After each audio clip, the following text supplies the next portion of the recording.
Tara, gawa naman tayo ng kakanin na kung tawagin ay inutak. Pero this time ay lulutuin naman natin ito sa kaldero para hindi na tayo gumamit pa ng oven. To start nga ay dito sa ating bowl, maglalagay lang muna tayo ng 200 ml ng pigang gata. Then isunod na natin dyan ang isang lata ng creme densada. Ito po yung pinaghalong all-purpose cream at condensed milk sa isang lata lang. Saidin lang natin ang laman nito at maglalagay naman tayo dyan ng kalahating lata lang po ng condensed milk. Yung isa pong kalahati nitong condensed ay tatabi po muna natin. Gagamitin din po natin yan mamaya. Halo-haloin lang natin itong mixture hanggang sa ma-fully mix na ang mga sangkap. Then saka natin dyan ilalagay ang 2.5 cups ng glutinous rice flour. Ito po yung ready-made na giniling na malagkit na bigas na nabibili sa palengke, guys. Haluin lang natin itong maigi hanggang sa wala ng lumps dito sa mixture natin. And kapag nga wala ng lumps or buo-buong harina dito sa mixture, ay pwede na natin itong i-divide ng dalawang parts. Yung isa kasi ay gagawin nating ubi mixture and yung isa naman ay as is lang na white mixture. Tansyahan na lang po yung ginawa kong pagdi-divide dyan, guys, ha. Itong white mixture ay itabi muna natin at itong isa pang mixture ay gagawin nating ubi mixture. Hahaluan ko lang yan ang estimated half cup ng ubi halaya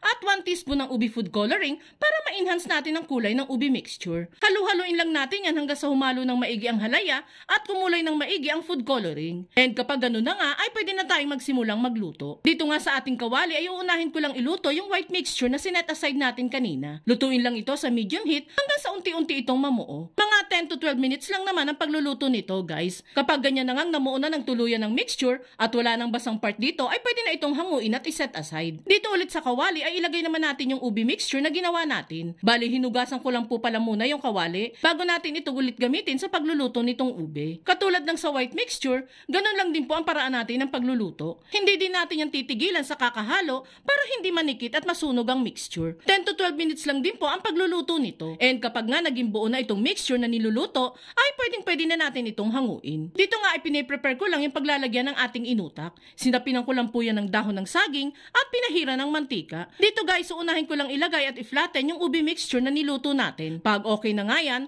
ay isunod na natin dyan yung white mixture. I-flatten lang din natin yan ng maayos and pwede na tayong gumawa ng pang-toppings natin. Dito sa kawali ay maglalagay lang ako ng 3/4 cup lang ng gata at yung natira nating condensed milk kanina. Lulutuin lang natin ito na nasa medium heat settings lang hanggang sa bahagya na yang lumapot. Kapag ganyan na ngang nagkikreate na yan ng malalaking bubbles, ay pwede na yang hanguin. Mas lalapot pa po kasi yan once na hinango at napalamig. Kapag nga bahagya na yang lumamig, ay saka naman natin ibubuhos dito sa ibabaw ng ating kakanin. Ikalat-kalat lang natin yung pang toppings para lahat ng part ay malagyan ito. Then pag okay na, ay pwede na itong lutuin ulit. Dito sa ating kaldero nga ay maglalagay lang ako ng metal rack para hindi nakadikit directly ang ating kakanin sa kaldero. Take note guys na hindi na tayo maglalagay ng tubig. Metal rack lang po ang ilalagay natin. Ang aim lang naman po natin dito is maluto yung ibabaw nito at magkaroon ng toast mark. Pwede nyo naman po itong gawin sa oven, sa air fryer, or sa uling guys kung gusto ninyo. Lutuin lang natin yan ng 30 minutes dito sa kaldero hanggang sa matusta na yung toppings natin dito. Buksan-buksan nyo din paminsan-minsan at baka naman masunog ng husto yung ibabaw.